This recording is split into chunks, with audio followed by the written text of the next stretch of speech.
The tragic chain. In an action, however innocent it may be, does not die off in solitude. It provokes as effect another action and sets in motion a whole chain of events. Where does a person's responsibility end for an act that stretches off endlessly into some incalculable, monstrous transformation? In his great speech at the end of Oedipus Rex, Oedipus curses the people who long ago salvaged his infant body when his parents tried to discard it. He curses that blind kindness that set off an unspeakable evil. He curses that chain of actions in which the decency of an intention does not matter. He curses that infinite chain that binds all humans together and makes them into a single tragic humanity. Is Oedipus guilty? This word from the legal lexicon has no meaning here. At the end of Oedipus Rex, he gouges out his eyes with the clasps from the tunic of Jocasta, who has hanged herself. Is this an act of justice he wants to impose on himself? The will to self-punishment? Or is it not rather a cry of despair? The wish to see no more of the horrors of which he is both cause and target? Therefore, a desire not for justice, but for nothingness. In Oedipus at Colonus, the last of Sophocles' plays, we have Oedipus, now blind, argues violently against Creon's accusations and proclaims his innocence under the approving gaze of Antigone, who is wandering with him. Having had occasion in the past to observe communist statesmen, I saw with surprise that they were often extremely critical of the reality ensuing from actions of theirs that they saw turn before their eyes into an uncontrollable chain of consequences. If they were really so clear-sighted, you will say, why did they not just quit? Was it out of opportunism? Love of power? Out of fear?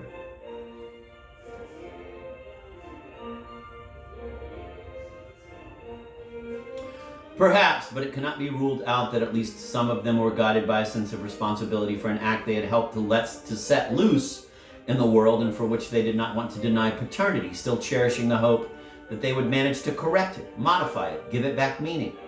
The clearer it became that the hope was illusory, the more clearly emerged the tragedy of their lives. Hell. In chapter 10 of For Whom the Bell Tolls, Hemingway describes the day the Spanish Republicans and his sympathies as man and as author lie with them. Take a small town held by the fascists. They condemn some 20 people without trial and round them up in a town square, where they have meanwhile regrouped men armed with flails, pitchforks, and scythes to kill the guilty. Guilty? Most can only be blamed for their passive membership in the fascist party. So the executioners, simple folk who know them well and feel no hatred for them, are timid and reluctant at first. Only with the influence of alcohol and then of blood do they work themselves up till the scene, the detailed account of it takes up almost a tenth of the book, ends in a hideous eruption of cruelty, where it all turns into hell. Aesthetic concepts constantly become questions. I wonder, is history tragic? Or to put it another way, does the notion of tragic have meaning apart from personal destiny?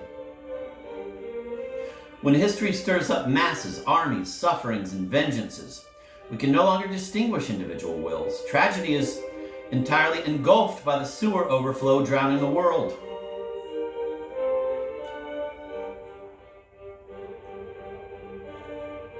In a pinch, we might look for the tragic tangled under the rubble of horrors and the first impulse of people with the courage to risk their lives for the truth.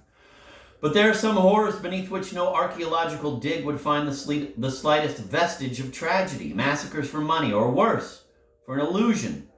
Still worse, for an idiocy. Hell on earth, is not tragic. What's hell is horror that has not a trace of the tragic.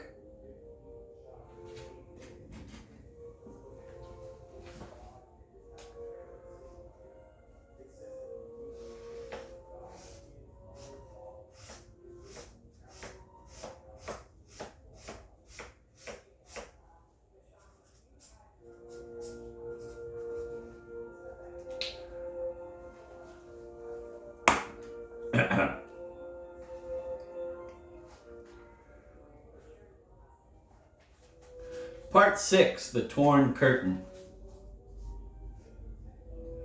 Por Alonso Quijada.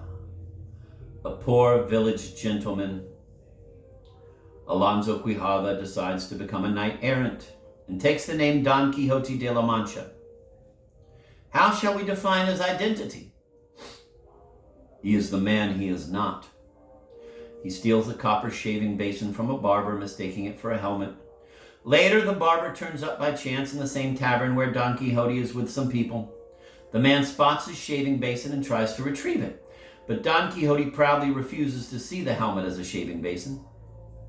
So an apparently simple object becomes a problem. And moreover, how can it be proved that a shaving basin set upon a head is not a helmet? Amused, the mischievous company decides on the only objective means for demonstrating truth, a secret vote.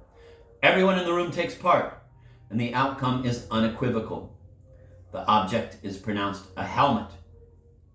An admirable ontological joke. Don Quixote is enamored of Dulcinea. He has seen her only fleetingly, or perhaps never. He is enamored, but as he says himself, only because knights errant are supposed to be. Infidelities, betrayals, disappointments of love. All narrative literature has always had those, but in Cervantes it is not the lovers but love, the very notion of love, that is put to the question. For what is love if one loves a woman without knowing her? Just the decision to love? Or even an imitation? The question concerns us all. If, from our childhood on, the examples of love were not there inviting us to copy them, would we know what loving means? A poor village gentleman, Alonso Quijada, started the history of the art of the novel with 3 questions about existence. What is a person's identity? What is truth? What is love? The Torn Curtain.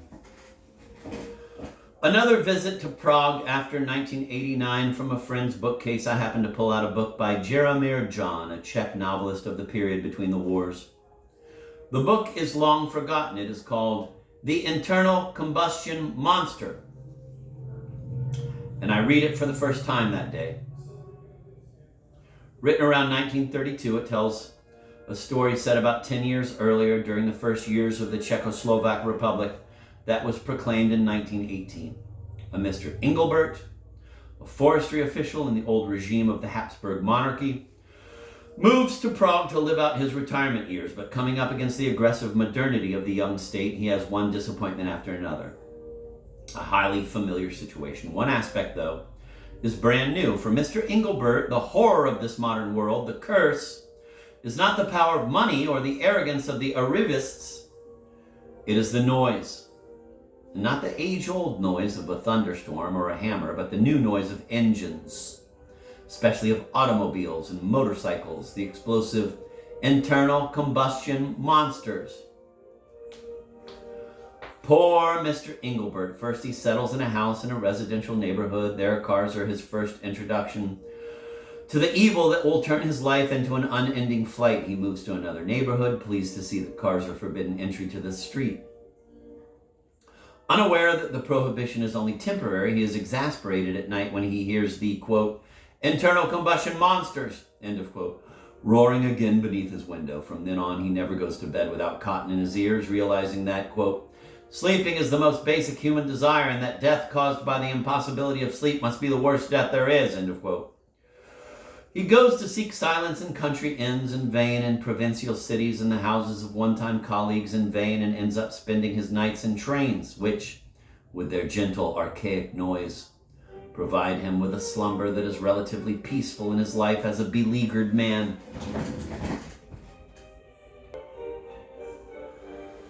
When John wrote his novel, Prague had probably 1 car to every 100 inhabitants, or, I don't know, perhaps to every 1,000. It is precisely when it was still rare that the phenomenon of noise, motor noise, stood out in all its astonishing newness. We can deduce a general rule. The existential import of a social phenomenon is most sharply perceptible not as it expands, but when it is just beginning, incomparably fainter than it will soon become.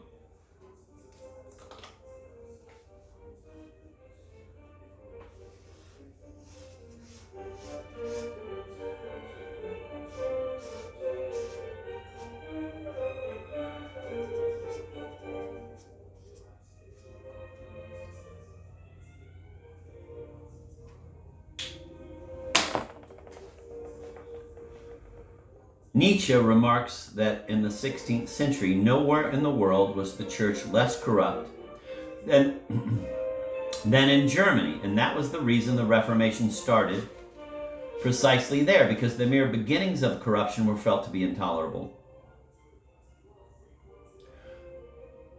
Bureaucracy in Kafka's time was an innocent babe compared to today, and yet it was Kafka who revealed its monstrous nature, which since then has become routine and no longer commands anyone's interest. In the 1960s, brilliant philosophers subjected the, quote, consumer society, end of quote, to a critique that over the years has been so cartoonishly outstripped by reality that we are embarrassed to refer to it. But we must recall another general rule. Reality is utterly unashamed to repeat itself, but confronted with reality's repetition, thought always ends by falling silent.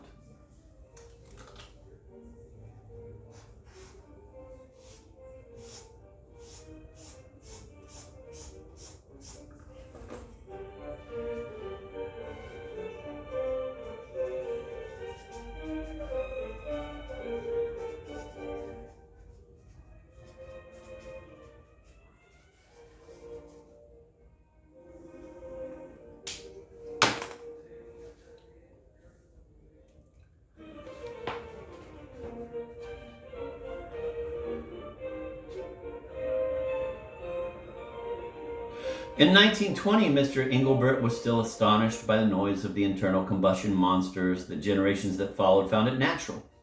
After initially horrifying man, sickening him, noise gradually reshaped him.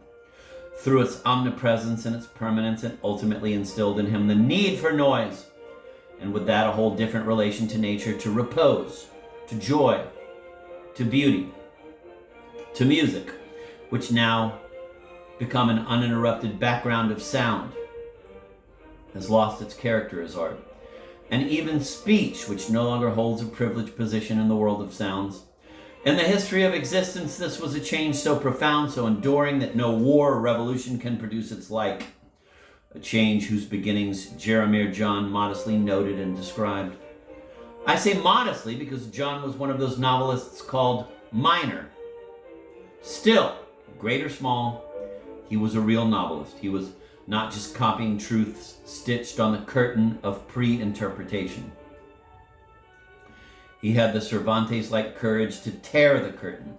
Let's take Mr. Engelbert out of the novel and imagine him as a real man who sets about writing his autobiography. No, it is nothing like John's novel. For, like most of his ilk, Mr. Engelbert is accustomed to judging life according to what can be read on that curtain hanging in front of the world. He knows that the phenomenon of noise, however disagreeable it is for him, does not deserve interest.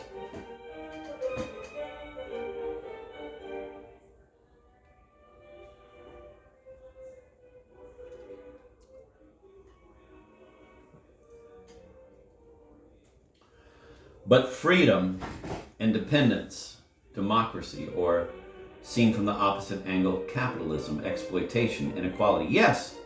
100 times yes. Now, those are serious notions. They can give a life meaning, render a misfortune noble. Thus, in his autobiography, which I envision him writing with cotton stuffed in his ears, he grants great significance to the recovered independence of his homeland, and he rails at the selfishness of the arrivists. As for those internal combustion monsters, he has relegated them to the bottom of the page. A mere mention of a trivial annoyance that, in the end, is rather amusing.